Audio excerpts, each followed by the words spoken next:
Introduction: The forgotten genius of the Dark Ages. When we think of the Middle Ages, our minds are often clouded with images of crumbling castles, shadowy forests, deadly plagues, and ignorant masses living under the iron rule of the Church.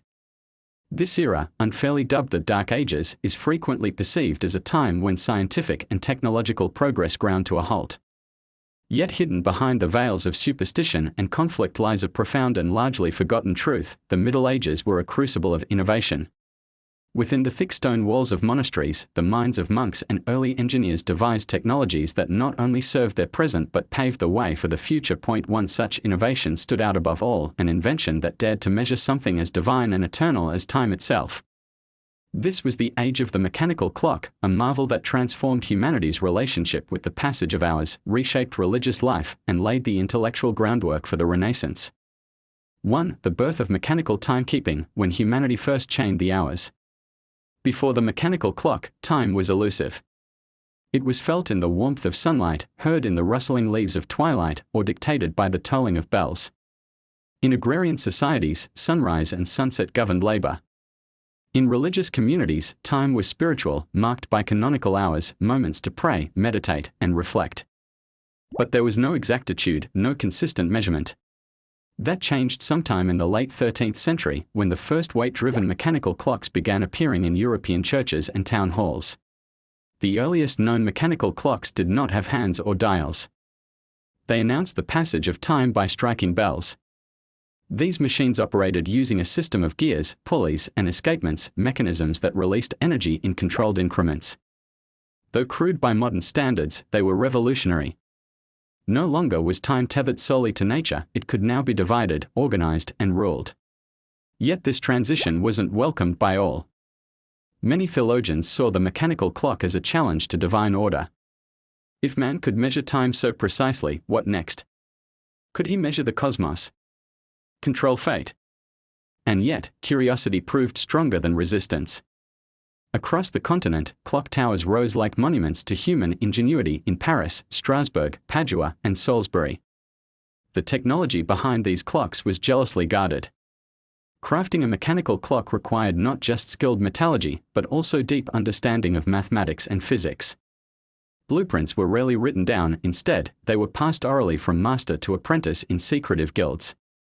Some monks working on these clocks were ordered by abbots to keep their designs hidden, believing such knowledge too powerful for public dissemination. By the mid-14th century, the mechanical clock had become a symbol of authority and intelligence. City-states that possessed elaborate clocks were seen as forward-thinking and cultured. The ticking of gears became synonymous with civilization itself. This was more than machinery; it was a manifestation of the medieval dream to understand the universe. From the earliest designs with heavy stone weights and iron escapements to the intricate astronomical clocks that tracked the movements of stars and moons, the evolution of timekeeping in the Middle Ages represents a leap not only in engineering but in philosophical understanding. Time was no longer a divine abstraction; it had form, motion, and rhythm. The monastic clockmakers, guardians of time and secrecy. Among the dimly lit corridors of medieval monasteries, a new kind of artisan was emerging, not one who painted frescoes or copied sacred texts, but one who bent brass and carved gears from oak: the monastic horologist. These monk engineers were not only the inventors of early mechanical clocks, they were also their guardians. Bound by oaths of secrecy and cloistered behind high walls, they developed complex devices to serve both faith and reason. These clocks weren't mere tools; they were expressions of divine order. Monasteries adhered strictly to the rule of Saint Benedict, which required 8 prayer sessions, the liturgy of the hours, each day. As abbots struggled to maintain discipline, mechanical clocks provided a solution: a regulated system that ensured no prayer was missed or delayed. What's fascinating is that these early clocks were not standardized. Each was a unique creation, built according to the monastery's needs, resources, and the skills of its resident horologist. Blueprints, if they existed at all, were hidden in coded marginalia of religious texts. Rumors suggest that some monks even disguised escapement diagrams as illuminated angel wings in psalters. In some abbeys, the act of clockmaking became a rite of passage. Young novices with an aptitude for mathematics or woodcarving would be selected and trained in secret workshops. These horological apprenticeships could last decades. What began as an attempt to honor divine time eventually laid the foundations of Europe's scientific tradition. Islamic influence and the crossroads of timekeeping knowledge. While Europe was building its first weight-driven clocks, the Islamic world had already reached sophisticated levels of horology and automata design. Muslim scholars like Al-Jazari, 12th century, created intricate water clocks and astronomical devices, blending mathematics, hydraulics, and artistry. During the Crusades and through trade routes in Moorish Spain and Sicily, this knowledge flowed into Europe. Translations of Arabic texts introduced European clockmakers to complex gear systems and astronomical models. Concepts like the clepsydra and geared orreries, long known in the East, found new applications in Christian Europe.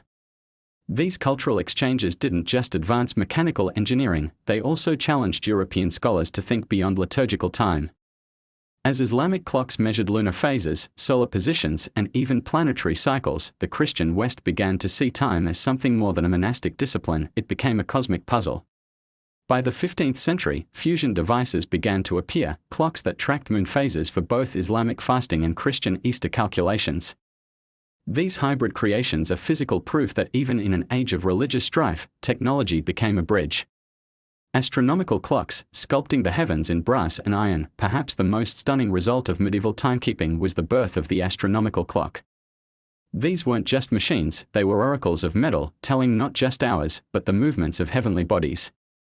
The Strasbourg Cathedral clock, first built in 1352, is a masterpiece of this genre. It displays lunar cycles, planetary alignments, and equinoxes. Its moving figurines, apostles, angels, and even death, form a daily pageant of cosmic drama.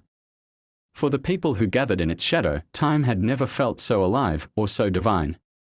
Such clocks weren't only religious spectacles. They represented an emerging scientific worldview. In Padua and Prague, scholars studied these machines to understand orbital mechanics and experiment with gear ratios. Clockmaking became a form of celestial interpretation, a mechanical theology. The blend of art, science, and faith within astronomical clocks foretold the Renaissance's rise. These timepieces whispered a truth long buried in medieval fog: the universe was a machine, and it could be understood. Social transformation, time as discipline and identity.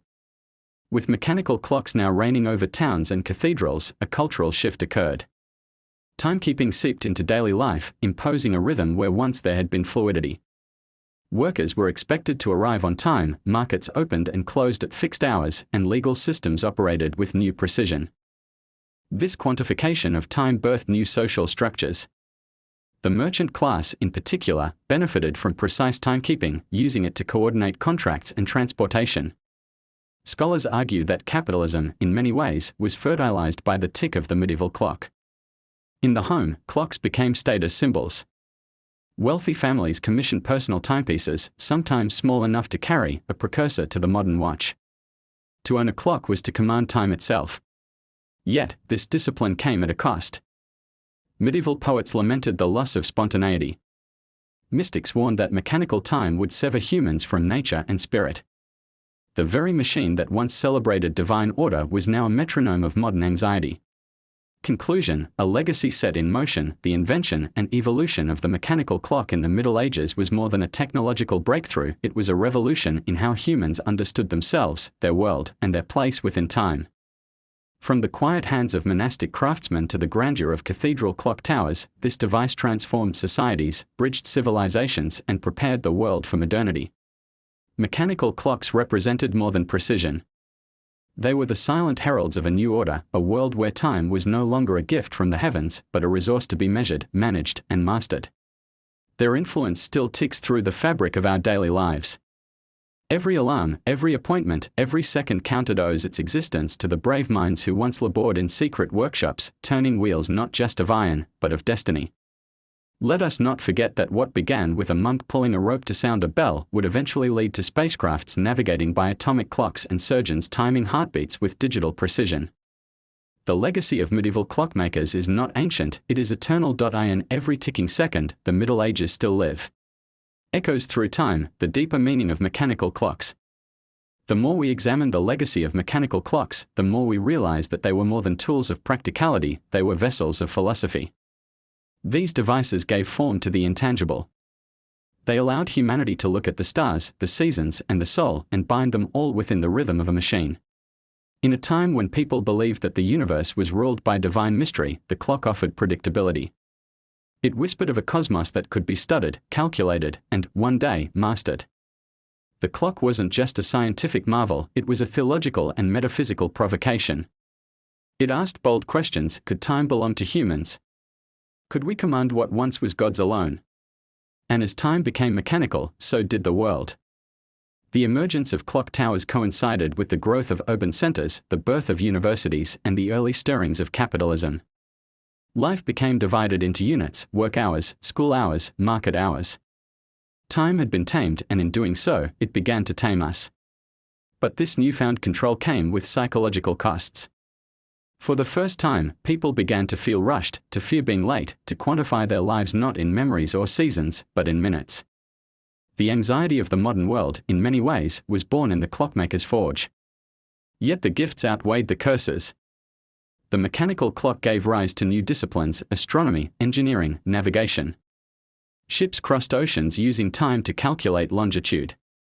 Scientists like Galileo and Newton would later depend on precision timekeeping to validate their theories. Empires expanded, medicine advanced, machines evolved, and ticking at the heart of it all was the legacy of the Middle Ages. Even today, the most advanced atomic clocks trace their ancestry back to that first monk who counted the hours in silence. Our digital world, our satellites, our smartphones, they all echo that first daring idea: time can be captured. So the next time you hear a clock chime, know that it's more than a signal to move or measure, it's a whisper from history. A reminder that innovation can rise in the unlikeliest of times. That even in an age shrouded in darkness, someone lit a fuse that still burns bright today. In truth, the mechanical clock was not an invention of the Middle Ages, it was the invention that ended them and began the modern world. If you enjoyed unlocking the secrets of time, give this video a thumbs up and subscribe for more hidden history.